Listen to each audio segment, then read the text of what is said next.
야곱이 길을 떠나 동방 사람의 땅에 이르러 본즉 들에 우물이 있고 그 곁에 양 세 떼가 누워 있으니 이는 목자들이 그 우물에서 양 떼에게 물을 먹임이라. 큰 돌로 우물 아귀를 덮었다가 모든 떼가 모이면 그들이 우물 아귀에서 돌을 옮기고 그 양 떼에게 물을 먹이고는 우물 아귀 그 자리에 다시 그 돌을 덮더라. 야곱이 그들에게 이르되 내 형제여 어디서 왔느냐? 하란에서 왔노라. 너희가 나홀의 손자 라반을 아느냐? 아노라. 그가 평안하냐? 평안하니라. 그의 딸 라헬이 지금 양을 몰고 오느니라. 해가 아직 높은즉 가축 모일 때가 아니니 양에게 물을 먹이고 가서 풀을 뜯게 하라. 우리가 그리하지 못하겠노라. 때가 다 모이고 목자들이 우물 아귀에서 돌을 옮겨야 우리가 양에게 물을 먹이느니라. 야곱이 그들과 말하는 동안에 라헬이 그의 아버지의 양과 함께 오니 그가 그의 양들을 치고 있었기 때문이더라. 샬롬. 하나님의 은혜와 사랑이 하늘 양식과 함께 하시는 모든 분들에게 가득하시길 간절히 소망합니다. 우연이 아닌 하나님의 은혜.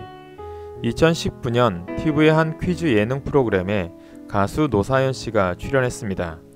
그런데 첫 문제가 나오자마자 울컥하며 눈물을 보였습니다. 그 해에 돌아가신 임실 치즈 개척자 지종환 신부와 관련된 감동의 이야기를 들었기 때문입니다. 벨기에 출신으로 1959년에 한국에 온 지종환 신부는 우연히 임실 지역에 갔다가 한국 전쟁 이후 가난하게 살아가고 있는 사람들을 보고는 그들을 위해 땅을 개간하고 치즈의 고장으로 발전시키기 위해 한평생을 헌신했습니다. 살아계실 때 평소 우리의 모든 만남은 하나라도 우연이 없다. 그렇게 귀하게 만났으니 서로 사랑해야 한다.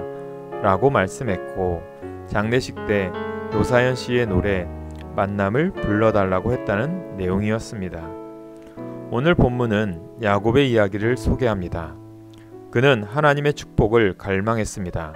그래서 쌍둥이형 에서의 장자권을 팥죽 한 그릇에 얻기도 했고 리브가의 도움으로 장자의 축복을 가로채기도 했습니다. 야곱은 에서를 피해 외삼촌 라반의 집으로 가는 길고 긴 험악한 여행을 떠났습니다.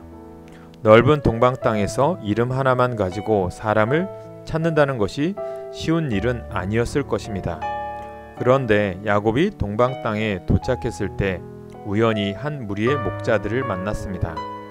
그들은 하란에서 왔고 라반을 아는 사람들이었습니다. 심지어 그의 딸이 지금 이리로 오고 있다는 사실도 알려주었습니다. 야곱은 처음 도착한 낯선 곳에서 라반을 잘 아는 사람들을 만나고 심지어 첫눈에 반해서 결혼하게 되는 라헬까지 만나게 됩니다. 정말 우연치고는 기가 막힌 우연입니다. 왜 하필 그때 그곳에 양에게 풀과 물을 먹이는 목자들이 나타났으며 왜 그때 라헬이 양떼를 이끌고 마치 약속이나 한 듯이 그곳에 나타났을까요? 그것은 하나님께서 야곱과 함께 하시겠다고 하신 베델의 은혜요, 야곱을 통하여 이스라엘을 세우시고자 한 하나님의 은혜임이 분명합니다. 우연처럼 보이지만 우연이 아닌 하나님의 은혜였던 것입니다. 오늘 하루 나의 일상을 되돌아보시면서 생각해 보시길 바랍니다.